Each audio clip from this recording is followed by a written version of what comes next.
Take a breath. All set, ready to go? Yes. Good morning, everybody, and welcome to another session of virtual pitch practice. We started virtual pitch practice because it was a good thing for businesses that wanted to grow, for businesses that were looking for investment and more sales. And virtual pitch practice became even more important now that we can't get to wherever we usually go for our rehearsals and our mentoring and our advice. I'm Steve Brett. Let me introduce myself first. I have spent about 40 years in advertising and marketing, selling stuff, starting with 30 and 60-second pitches on broadcast radio and getting to the point where we are today, where I'm working with the Raise Forum at Emory University, and we are looking to help businesses find that money that they need to scale. And I've become, I think, the pitch practice expert. That said, let me introduce my guest. Well, let my guests introduce themselves, starting with, as they go on my screen. Paul, why don't you introduce yourself? Hi, Paul Lopez here. I'm here with a couple of hats to work with Dan and the rest of the panel here. The first hat is I'm a venture capitalist headquartered here in Atlanta. We've been in place for about 4 years. We kicked off our fund and then individual SPVs in December of 17. Pleased to say 1111 Ventures has 51 companies in our portfolio. The last couple of years, we've been focused and pivoted to blockchain primarily. The other hat I wear is I've been on the board of TIE Atlanta. TIE is the world's largest nonprofit for entrepreneurs. We're in our 30th year. Globally, et cetera. And in that regard, we actually do 4 things: mentoring, investing, networking, and educating. And in that regard, have worked with Dan back in June of 2020, I'm pleased to say, where we did a small investment in SymTrain. So pleased to be here on the panel. All right. Up next, Orna, introduce yourself. I'm Orna Sharon. I'm originally from Israel, lived in New York for 22 years, worked on Wall Street, and then 8 years ago moved to Atlanta and started working with startups, primarily from Israel initially, and then worked on some corporate innovation projects, mostly in the last 2 years with Georgia Pacific. I've worked with companies in smart city, medical device, cybersecurity, and a few others. My current project with Georgia Pacific was artificial intelligence and machine learning. I'm not a technologist. I have an MBA, so I'm more of a strategy and a business person.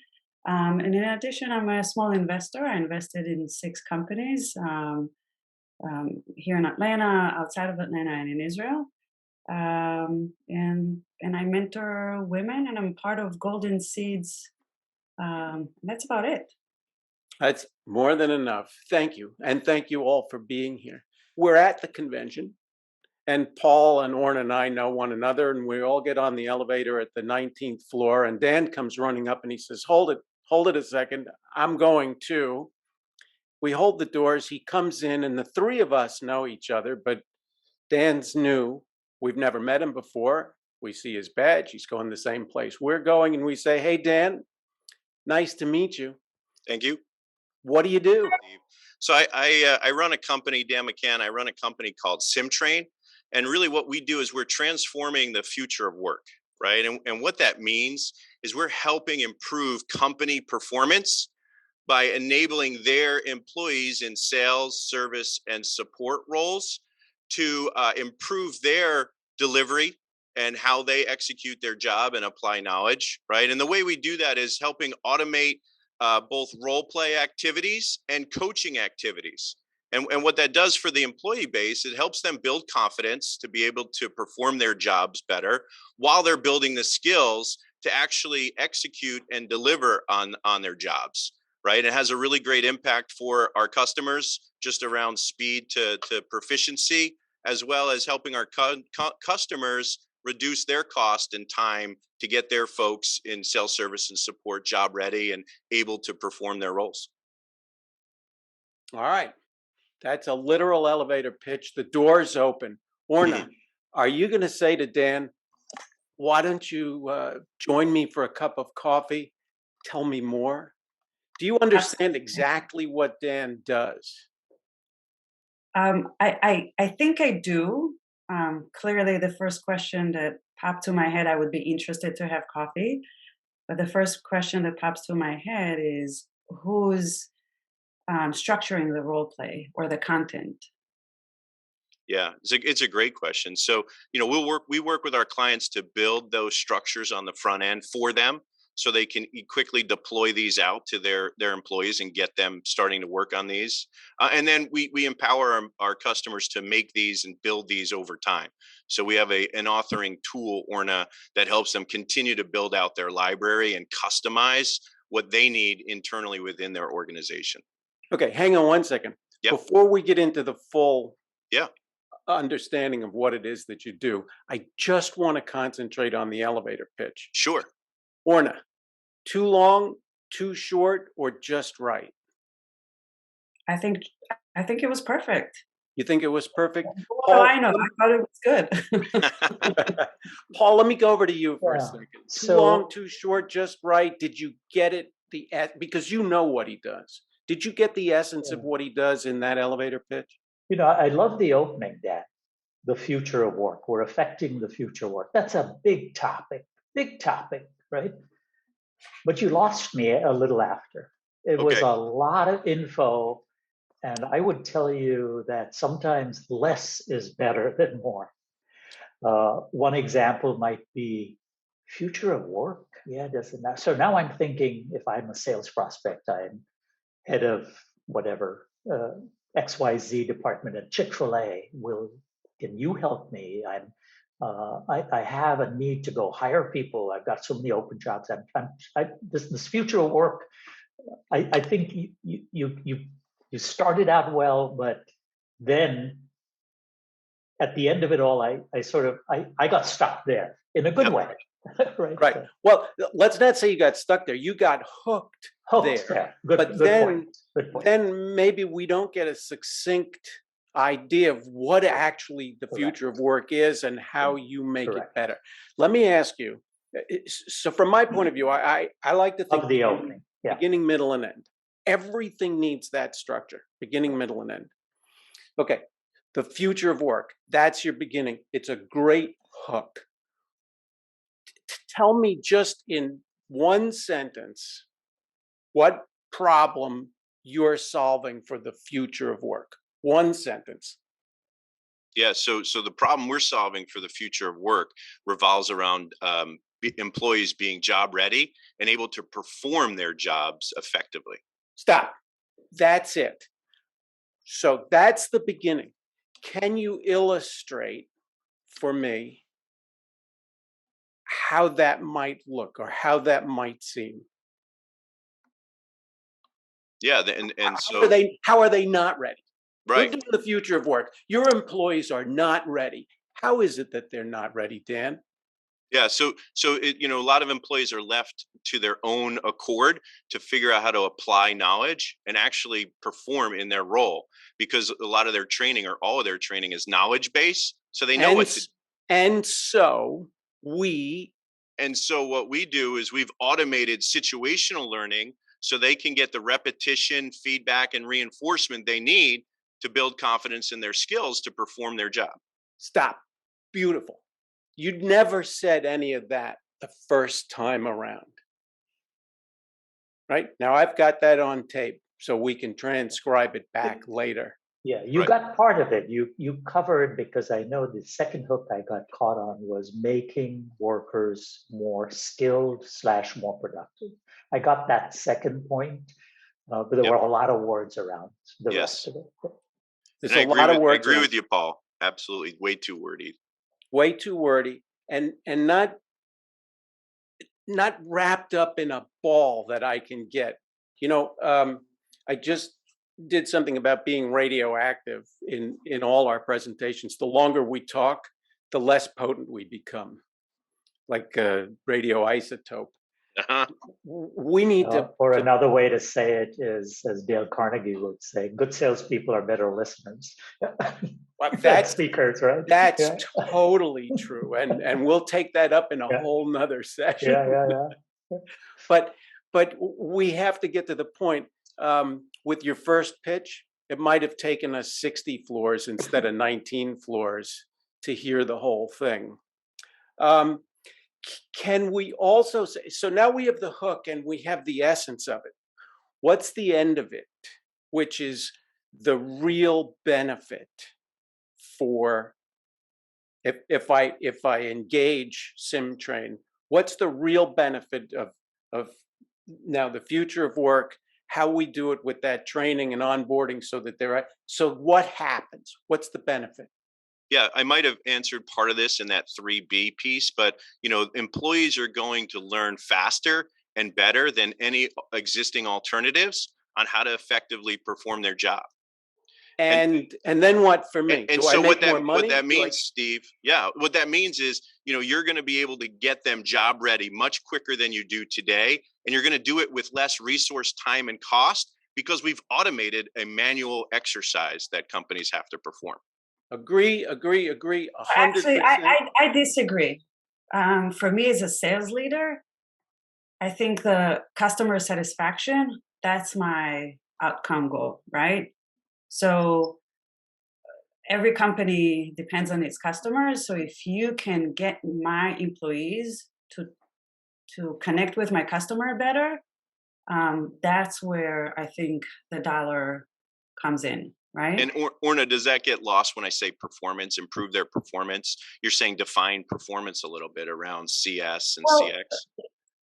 I think, I didn't have any issue with the initial elevator pitch, and I think I got everything. But I think if you're looking to modify your ending, and Steve is saying, okay, what's in it for me, right? Which problem, what's hair and fire problem are you solving for me?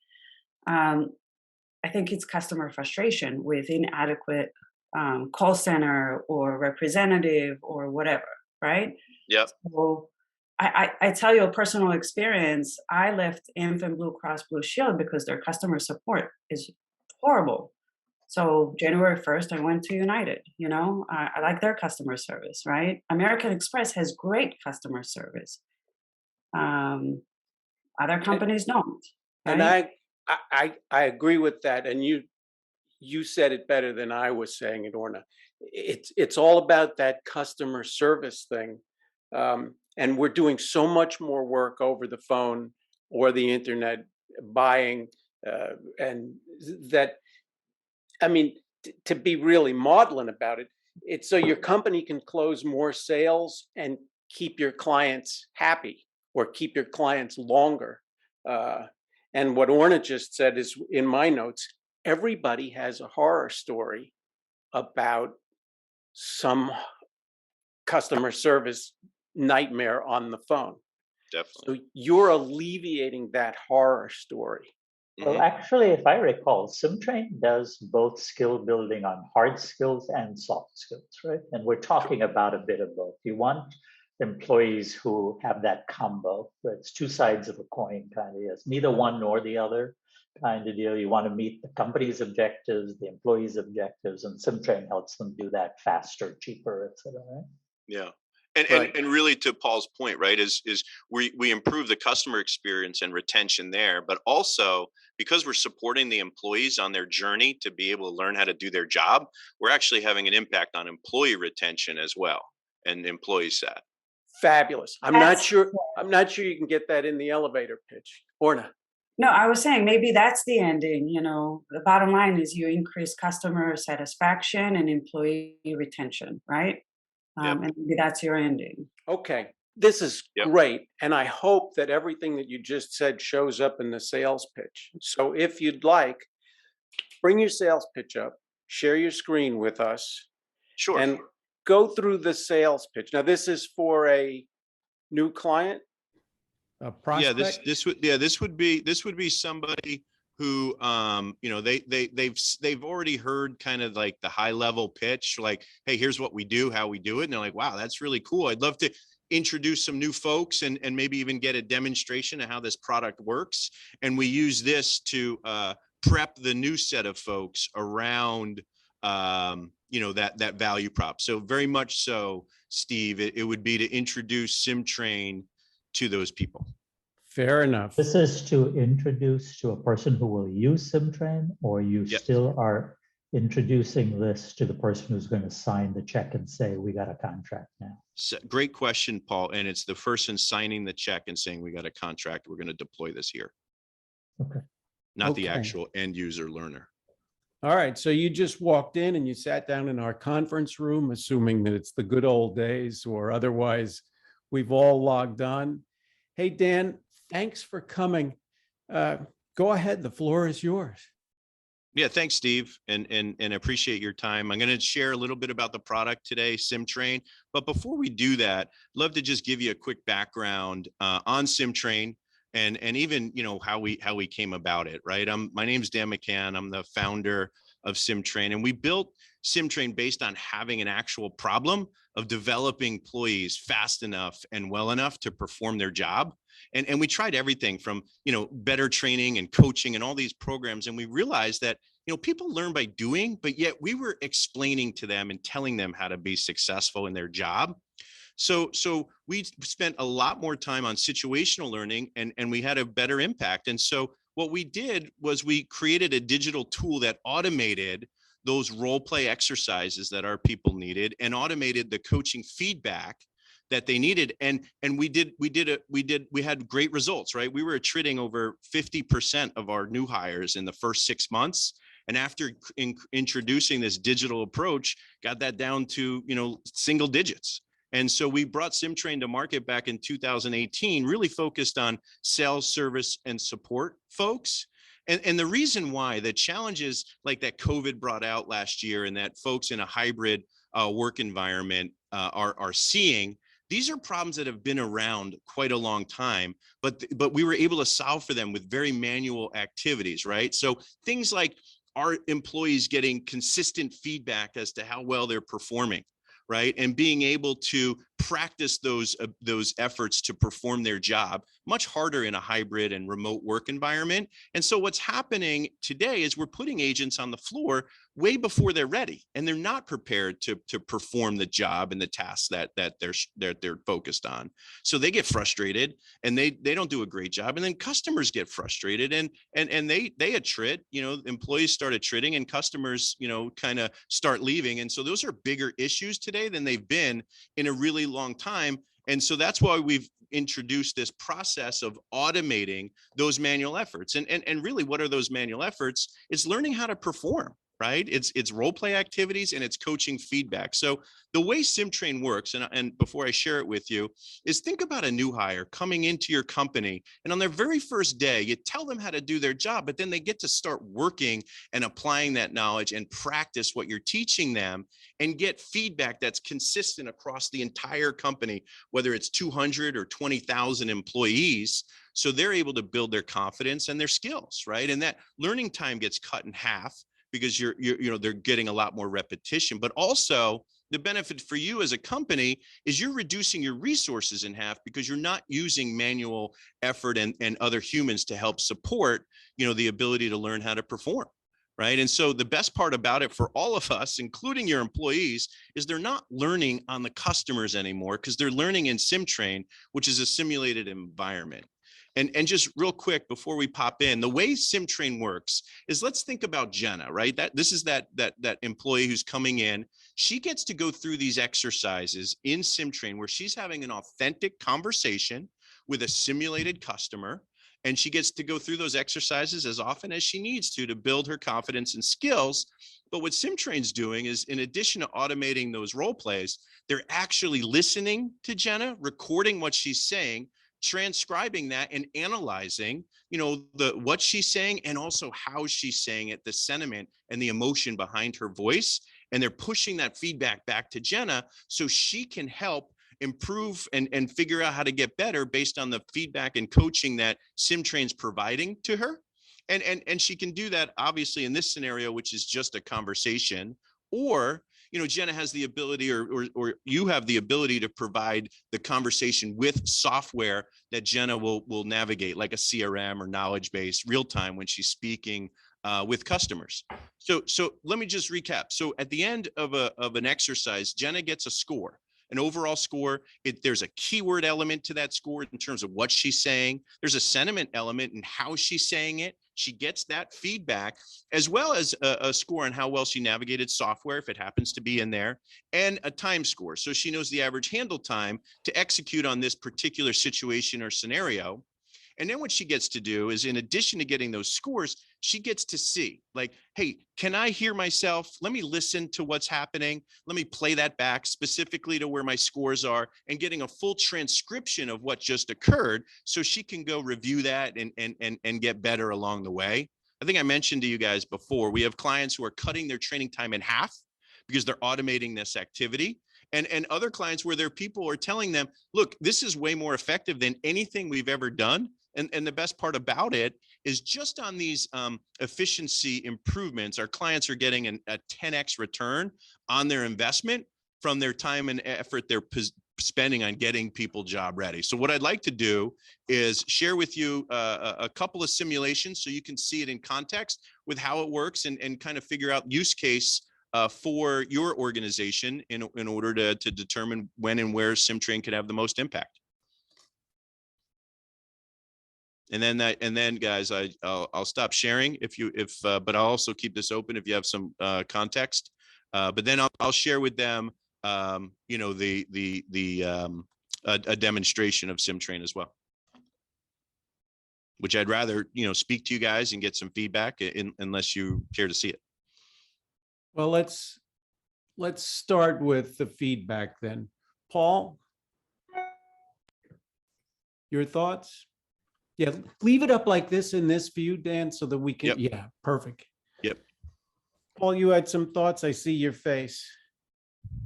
You're on mute. One of the things I think we've all gotten into the habit of is the old features benefit stuff. We just jump into that, right? Let me tell you the solution. I have no clue what your problem is. You're with the ABC company. I've heard you've grown, 50% last year. I have no clue what your problems are. I don't know what keeps you up at night, but I'm going to tell you about this great thing I have. And I just wonder, we've gotten so used to, let me show you stuff in my PowerPoint. I know we put you on the spot and told you to do that, Dan. I love it. But I'm wondering if there isn't a way to start out with, look, first of all, thanks for spending agreeing to spend 30 minutes with me.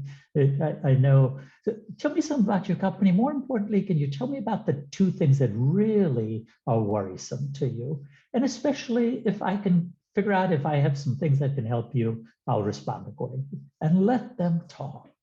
I'm just curious, and I'll bet you learn much more. You do that with investors. You say, here's the problem we're trying to solve. Here's the solution. Here's how we're going to exit. That's how you close with us, right? Yep. Why not think of closing with a person who heads up HR or heads up training or whatever their division president?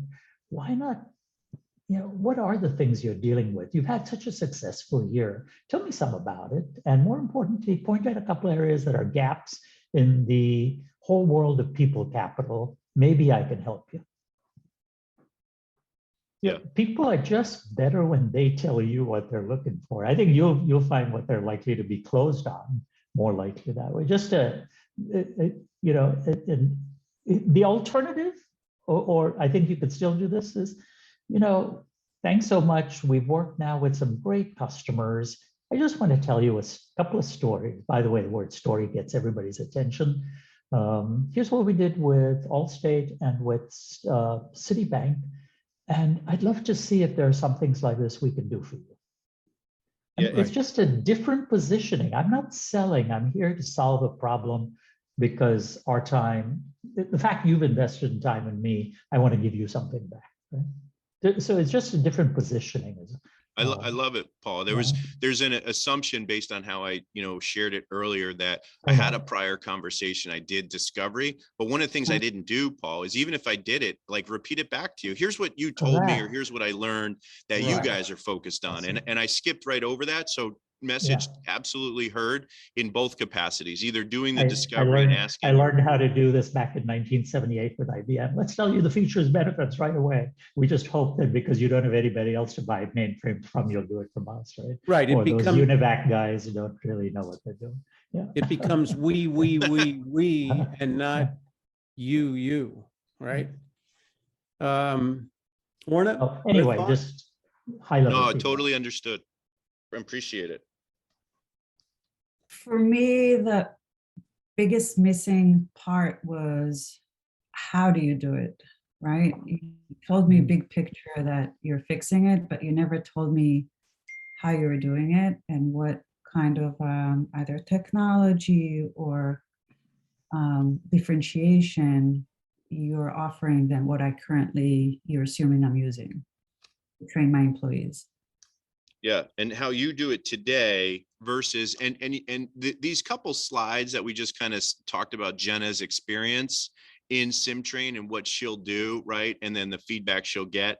We're kind of, Orna, I think you're saying, Dan, you're kind of missing your opportunity there to tell us, how does Jenna get better as a result of this? Like, how does this work? Like, I can see that a couple of screens here and what she's going to do and the feedback, but I don't know exactly the impact this is going to have on Jenna. Is that kind of the point you're making?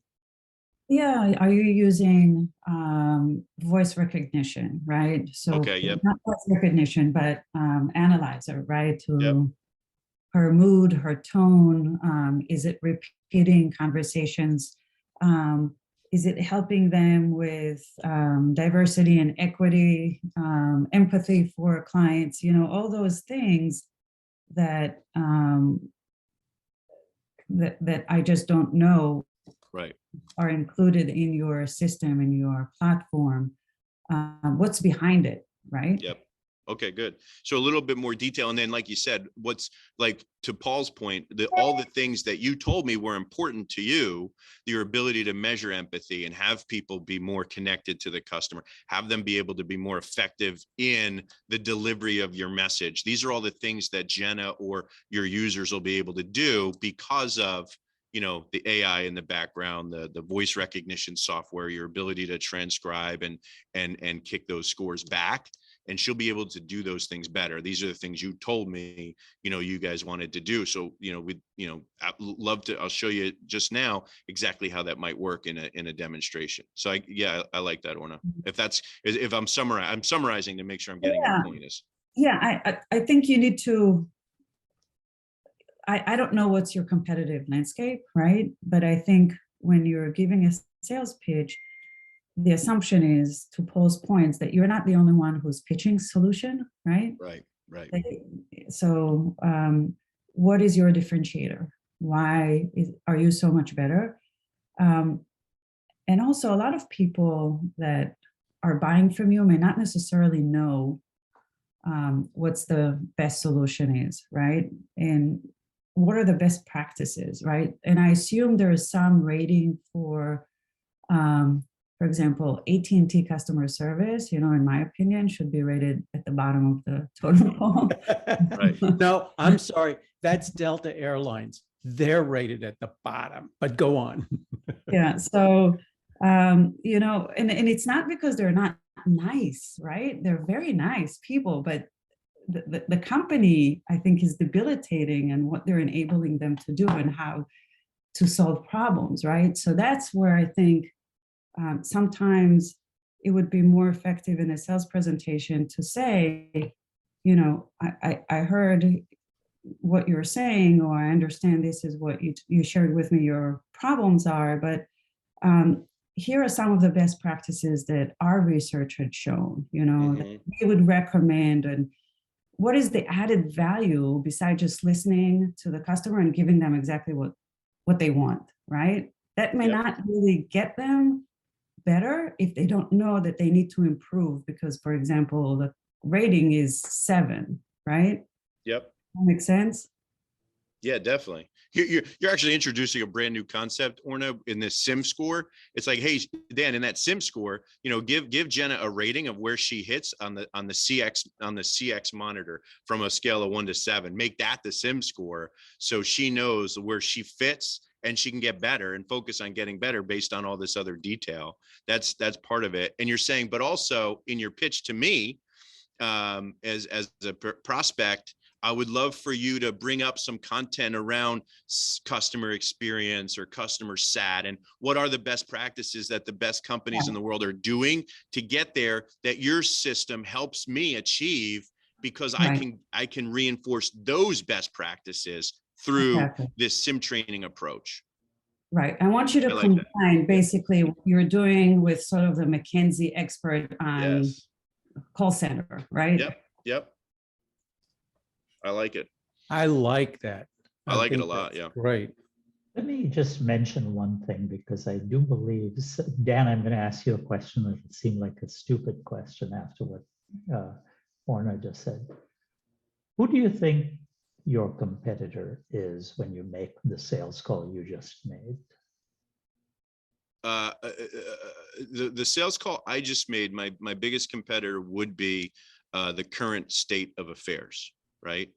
No decision would be my biggest competitor in the sales call I just made.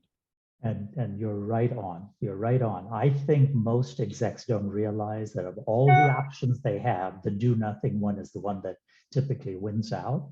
And so what Orna just pointed out is, how do you quickly get me to go, I don't, after our conversation here, after our 30, 45 minutes together, how do I not go the normal route, which is to do nothing? But instead to say, Dan, let's do A, B, or C next, and let's put a calendar to it, right? The what and the when and the who. And if you can get that point through our time together, Orna, to your point, whether it's saying, you know, here's why we do it better, here's the results we find, here's how to do it, here's how we can make it somewhat easy, to, et cetera, here's the results we can expect, but whatever it is kind of deal.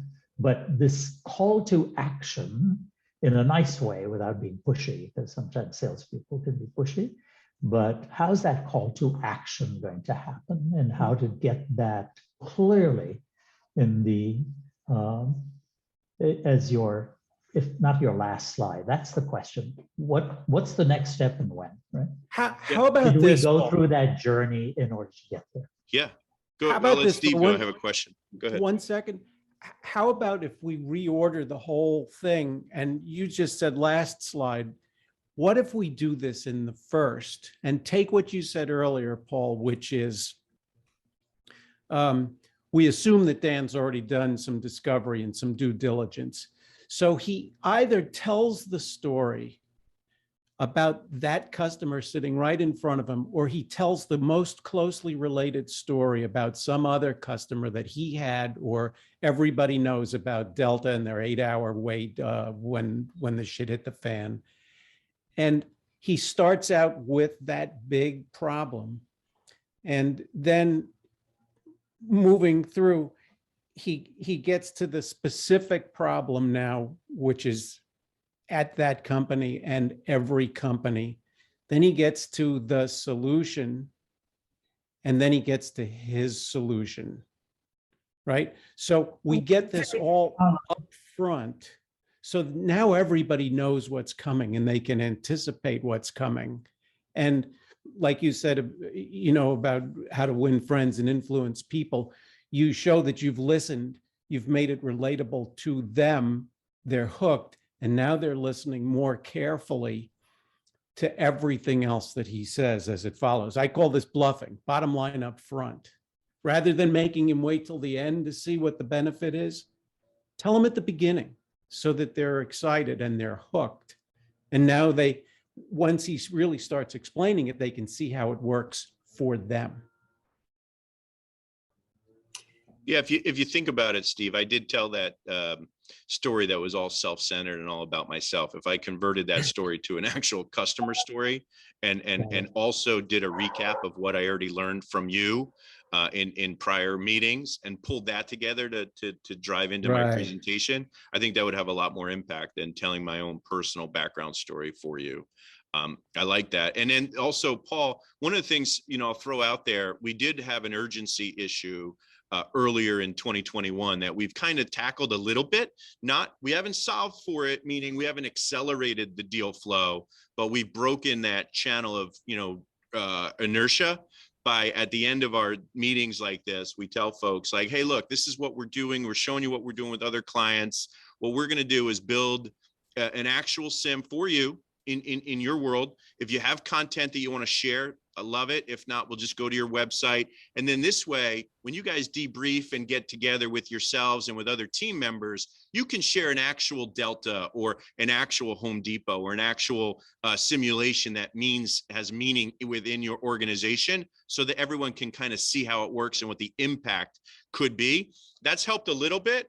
But I don't think, Paul, that actually answers the question that Orna brought up, is like, okay, so I saw your product. Now I saw your product with my content, but why do we want to do it? Like, what are we going to get? I really would love to get to a point where people are like, whoa, like that's something, we got to be doing that, right? That we need to do that now. Like that thing that they did, they're cutting time in half.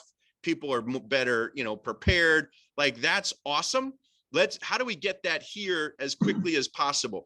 We don't have that yet through, and as you saw with this presentation, a lot of opportunity for improvement. But I'm curious, in addition to what we are doing that's had some positive impact, if we want to accelerate, what are your thoughts on other actionable items at the end of the call, in addition to bringing in McKinsey and other, what the best practices are and what companies are doing and how we could help you get there? Boom. How about this? Do you have any thoughts based on what I shared or what you saw?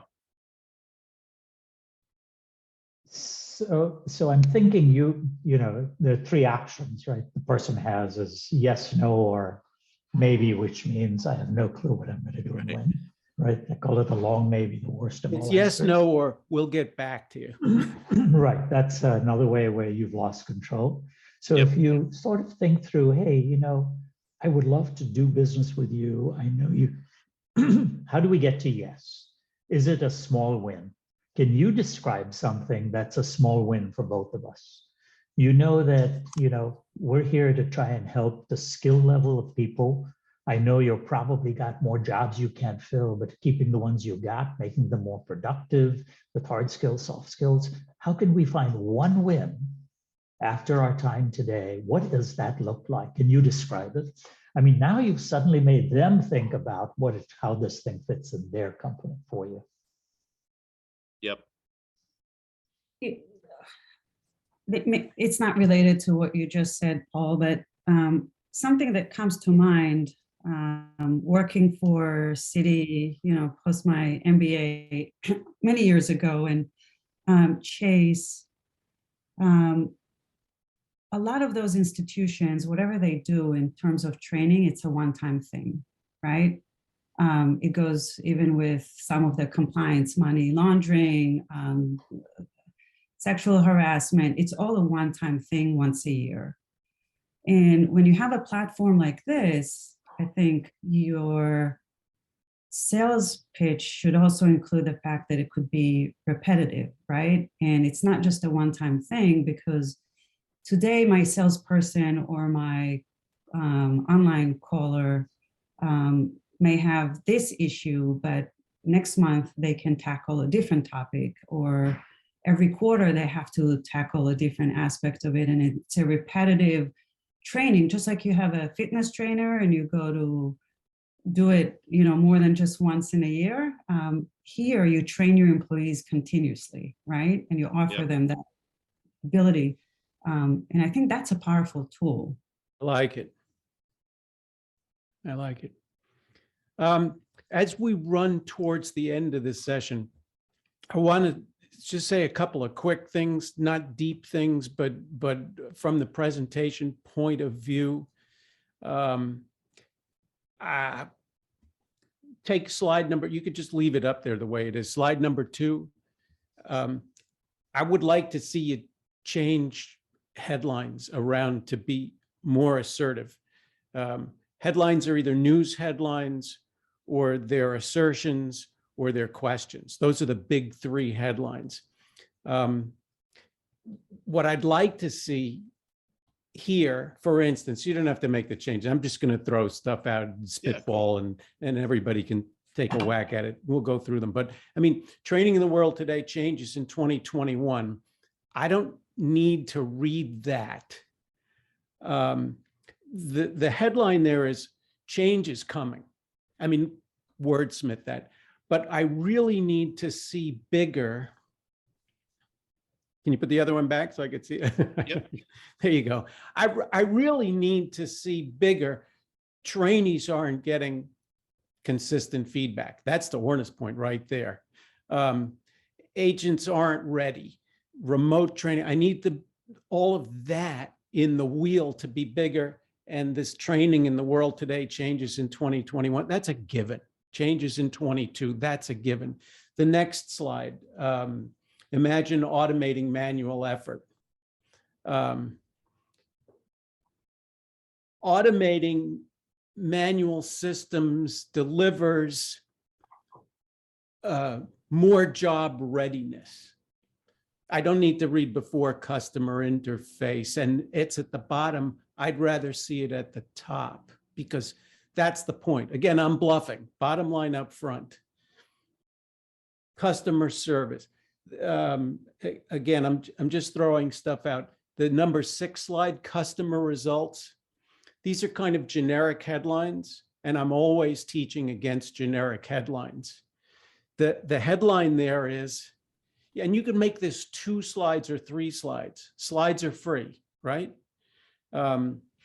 So Allstate saved 50%, Citibank 83% improvement, and then SymTrain can save big money.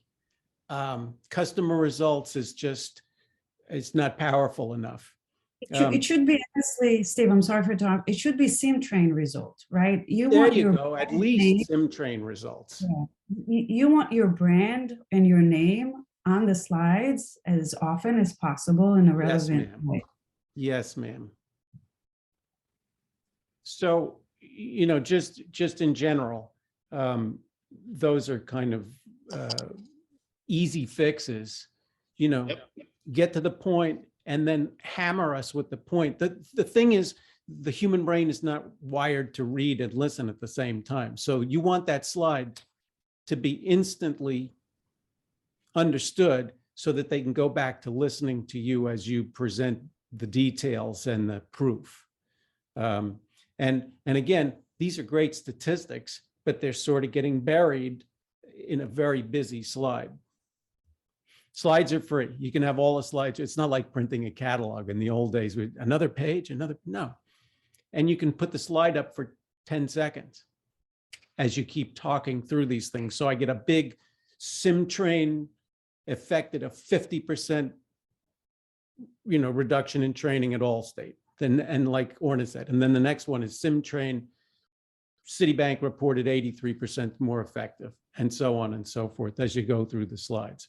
That's Right. just a quick comment. Cool. Does anybody else? I mean, we're glad to keep talking, but I promised everybody an hour. Does anybody have any last things that they want to say to Dan or Well, Dan? let me ask Dan a question. Dan, any kind of pockets of verticals that you're finding SymTrain? Because people love thinking, or if the other banks have figured out some secret, I probably have the same problems. Have you found any verticals starting to form in your customer base? Yeah, I mean, yes. And so these insurance providers, insurance companies are trying to find ways to do things different and make an impact on with their employees. That's a big one. Banks as well. I think for the same reason, and that's the feedback we're getting. Now, some of the things that surprised us is healthcare providers. In that particular space, right? We thought payers would be a good one, but the providers are kind of leaning in and saying, hey, our patient access and how we handle the overall patient experience through patient access and even our rev cycle, those are big impact areas. So, that's another area that has really jumped out and come out as a industry, if you will, and that needs to make a difference and make some changes.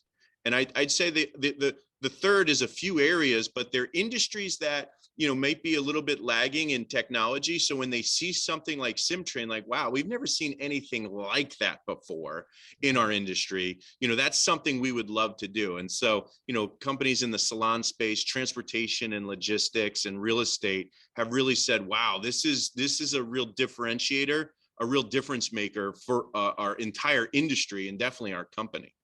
Just give some thought to whether you might consider, not to show to a client, but more for you and I think it's Scott, who's your CRO, whoever it is, to just say, Yep. What's at the top tier of who the companies are at the top of our funnel? Here are the 3 categories. How do we go after them? How do we build a story for them, right? Who are the next category that we think we can build some? We've got some storytelling. And then to your point, you're dealing with people productivity anyway, right? Which is across all companies. Yeah.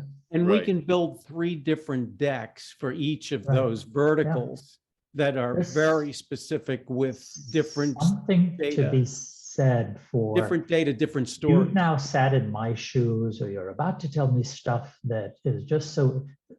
I always say, how do you get everybody to get to the easy answer of yes, right? Start out with we're going to say yes, let's figure it out as to how best to do it, to where our time will be spent. Well, I have the same banking issues as Citibank, right?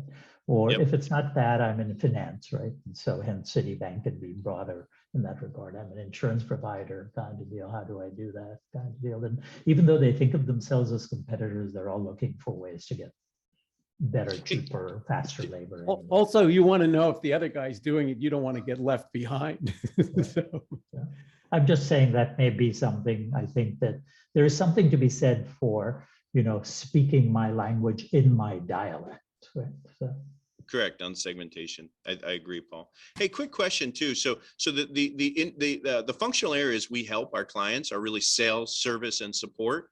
And so, we've been talking internally about, why not, kind of segment the solution as a sales performance solution as well as a customer experience. So it's kind of like you can cover those 3 functional areas in 2 sections: sales performance, customer experience platform, sales performance. So I wonder if that would resonate anymore, or if it vertical, even you matters. you want a horizontal of discipline rather than a vertical of industry.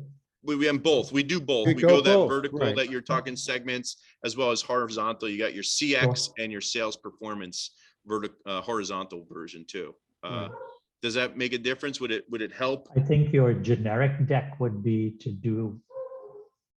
I think going the both route might be ways that sort of you want the listener to sort of make it easy for me to say yes, right? So. But it also depends who you're pitching to, right? So if you're talking to director of HR, that's a different person than head of sales, right? Or Right. head of customer service or